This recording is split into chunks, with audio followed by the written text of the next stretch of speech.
After studying this module, you shall be able to. In this module, you shall learn the concept of global marketing, international marketing, and how does a company utilize it to increase its market penetration.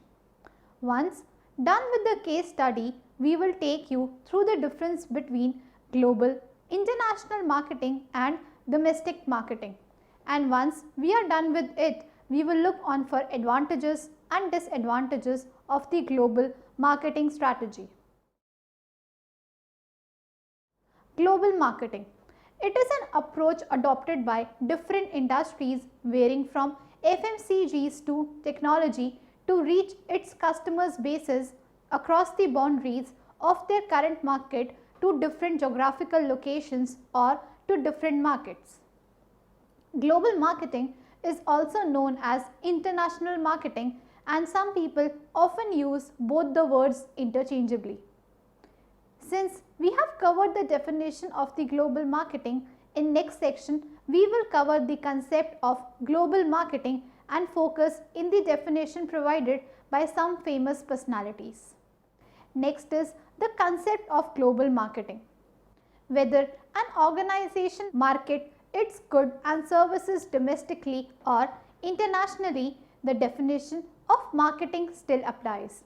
However, the scope of global marketing is in much wider aspects when the organization decides to sell across international boundaries. Let us firstly define marketing and then see how by doing marketing across multinational boundaries, differences where existing have to be accounted for. S. Charter defined marketing as the process of building lasting relationships through planning, executing and controlling the conception, pricing, promotion and distribution of ideas, goods and services to create mutual exchange that satisfy individual and organizational needs and objectives.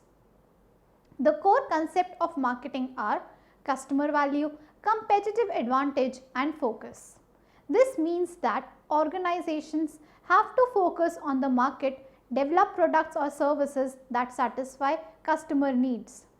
The focus was shifted from knowing everything about the customer to knowing the customer in a context which includes the competition, government policy and regulations, and the broader economic, social and political macro forces that shape the evolution of markets.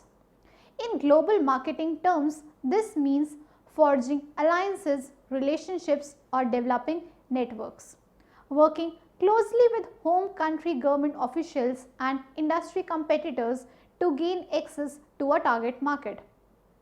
Also, the marketing objective has changed from one of satisfying organizational objectives to one of stakeholder benefits, including employees, society and government and so on. Profit is still essential but not an end in itself. Wensley 1982 has defined marketing as initiating, negotiating and managing acceptable exchange relationships with key interest groups or constituencies in the pursuit of sustainable competitive advantage within specific markets on the basis of long-run consumer, channel and other stakeholder franchise. Next is propulsion to global marketing involvement. First, foreign customers. One, the biggest force of attraction of companies in new region is that it gets new customer bases in new region. Second, importers. They are always looking for new products that are not available in their domestic market so that they can earn revenue out of selling imported goods. Next is advantages and disadvantages of global marketing. Advantages. One of the biggest advantages of global marketing is it provides platform to an organization to expand the scope of the business and customer base, as global marketing helps the organization enter in new geographic region. Second, growth in brand name. International marketing provides a platform to companies to grow their brand name across the globe as they get an opportunity to focus and serve new customer base and build their brand name in international market. Third, global networking. Expanding into a global market gives a business the distinct advantage of connecting with new customers and new business partners. A company doing business in Eastern Europe, for instance, may find a cheaper workforce, less stringent tax laws, or even less expensive modes of advertising in local newspapers, television stations, and radio programs. Next is disadvantages. There are even disadvantages of international marketing, and often companies do face difficulties to implement their strategies due to following reason. First, differences in consumer need, wants, and usage pattern for products. It might be possible that the consumer needs and requirement are different from what the company is offering to them, which might result in no sales of product or services that the company was offering. Second, differences in consumer response to marketing mix elements. Since the company through global marketing is looking for expansion in scope of their product reach, it is possible that the price, product, placement and promotion might not connect with consumer in the new market or new geography. Third, differences in brand and product development and the competitive environment. At times, stiff competition from domestic or regional players becomes the biggest hurdle for the product to be successful. As for example, a company A launches product in India and connects with customer in all ways through global marketing, but could not change their usage pattern or loyalty towards product that was supplied by local players. Fourth, differences in the legal environment, some of which may conflict with those of the strategy or techniques being used by organizations in their own domestic marketing. For example, pharmaceutical firms in USA are allowed to use DTC, direct to consumer marketing strategy, whereas in India still there are a lot of legal rules and regulations to be followed before launching a pharmaceutical ad by any company. Next is the difference between international and domestic marketing. Since we know that international marketing focuses on the global outreach, whereas domestic marketing is confined between local boundaries, there are few more differences between them, and those have been covered in the table below. First, on the basis of meaning. International marketing refers to the marketing activities where companies try to focus not only on customers present in their local market but also for customer in global market. On the other hand, domestic marketing refers to marketing activities where the focus is only on the local market or where there is presence of company operations. Next, on the basis of culture. International marketing should be done taking diverse cultures into consideration, since geographically change in scope of marketing not only result in change of market or consumers but also traits of consumers also change. On the other hand, in domestic marketing, there is hardly any challenges faced in case of domestic marketing, only has its scope to the local market where the company has its operations. On the basis of competition, in international marketing, high and stiff competition from local players, and since the market is new to the company, it might take some more time to adapt by the company to traits and needs of consumer. On the other hand, there is moderate competition from local players. On the basis of risk, international marketing is subject to high risk. Political, foreign exchange risk, bad debt risk are few of them. On the other hand, domestic marketing is also subject to risk but not as high as international marketing. Next is case study for global marketing. A company X has been dealing in clothes and fashion accessories in United States for past 50 years with presence in global regions in Europe, Asia Pacific region. It has been in APAC region, mainly in Japan and China, for almost 10 years and have been successfully getting revenue and profit margin, and now is looking expanding its scope in India as it is one of the fastest growing economy in today's world. It decides to launch its range of clothes and fashion accessories for upper class people, for example corporates. So before launching its product in India, it needs to look on the following factors such as: first, price. Since the product is being launched for corporates, it needs to look in points such as price offered by competitors, how much people are willing to spend on clothing, when is the time when most people go on for shopping, as in which season, winters, summer or autumn. Second, delivery channels. Since a lot companies in India expanding through e-commerce websites, they can look that for channel, or they could go by traditional way of opening stores in prime locations. Third, theme. Since it's clothing line company, they need to be very careful about selecting a theme for their fashion line, like are launching for summer season theme with casual formals or winter formal with classic suit or 3 pieces set for men. Fourth, range. Again, the most important factor need to be considered before launching of their product line. Are they only looking for offering men clothing or for both men and women lines of clothes? Apart from this, a lot of more factors need to be considered such as taste of Indian consumers, time frame in which they are looking to expand, in which all cities they are looking to supply their products in first launch. Next is some classic cases of global marketing in Indian context. Compact disc CDs. Moserware India MBI is the third largest manufacturer of optical storage media in the world. MBI is one of the lowest cost manufacturers of CDs globally. The company's per cost production is lower than that of its Taiwanese counterparts by almost 62%. MBI has also invested heavily in increasing its CD and DVD, recordable, writable and pre-recorded formats, manufacturing capabilities. About 80% of its revenues of Rs 16 billion a year come from export, and 60 to 70% of its revenues are earned through sales to original equipment manufacturer companies. Most of the world's leading brand source products from MBI. MBI has increased its manufacturing capacity to 2 billion units per year.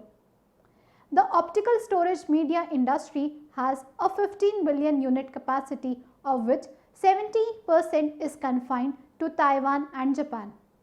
MBI has started putting up a manufacturing facility in East Germany and also has plans to firm up its strategy for the US in the near future, for which it is negotiating with Imation Corp of the US. MBI has a manufacturing scale built using less capital than it will take to build similar capacities elsewhere in the world. Process skills to reduce material cost, low manpower cost and strong distribution channels for servicing its global OEM clients. Its capacities were concentrated in the factories located in Delhi so far. However, MBI is aiming to increase its international presence by building plants both in Europe and the US. Next is tea. India produces almost 1/3 of all the tea product in the world. In 1999, the world production was almost 3 billion kgs. However, India exports less than 200 million kgs. It is also a major tea consuming nation. Increasing unit value realization from exports is a key challenge facing Indian firms. The main areas which have room for improvement in this sector are blending, processing, packaging tea bags, branding and marketing. Moving up the value chain from being an agricultural commodity producer to being a marketer of lifestyle and luxury products is a big challenge. Tata Tea acquired the Tetley brand of the UK and is making sustained efforts at becoming a high-value lifestyle marketer. While this upgrade is being attempted, India will need to continue to make efforts at holding on its world market share in tea exports and market shares in important markets. The government has a critical role to play in organizing the large number of tea farms and in helping tea boards and other institutions to chart out a strategy for the future. Next is cement. This industry is characterized by high volumes and low value. Export volumes are critically linked to infrastructure and logistics capabilities. The structural features of the industry make it one of the most difficult ones to find export orientation. Export volumes in relation to the total industry production are not expected to be high in this sector. During the year 2003-2004, the total cement exports from India were 3.4 million tons, whereas clinker exports stood at 4.7 million tons.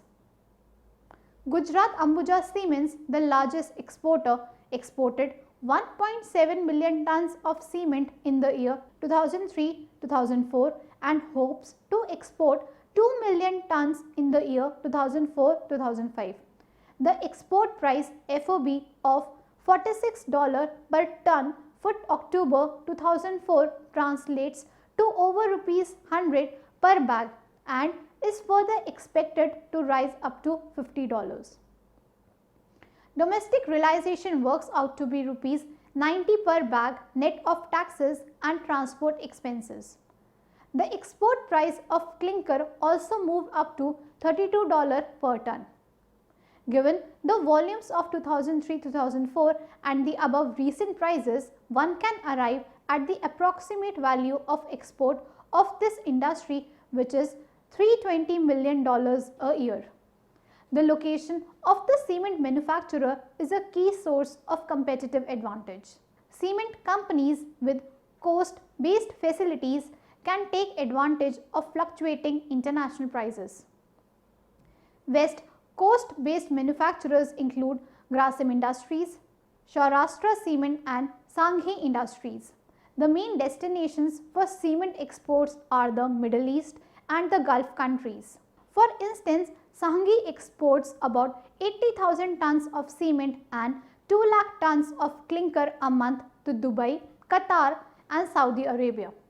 The key variables affecting exports in this industry are export realization, FOB, domestic realization net of tax levies and freight, international cement prices, international demand and supply, domestic demand and supply, location of plants, location of customers, logistics capacity of individual firms and the general infrastructure of the exporting nation. Next is summary. In global markets, one of the key challenges organizations face is building global brands. Building brand image is important as wages rise with economic development. Competing on cost alone may not be sustainable for them. While brands may not necessarily translate into premium prices, they help companies gain higher market share in a crowded marketplace as they convey an assurance of quality and reliability. The brand strength depends on the perception of customers and plays a very important role in the success or failure of the company's global marketing strategy. Satisfied and loyal customers indicate positive perceptions of brand. In time when competition is getting powerful, it is imperative for the firm to seriously evaluate factors that are not only important in creating strong brand equity but also assist them in achieving customer satisfaction and loyalty.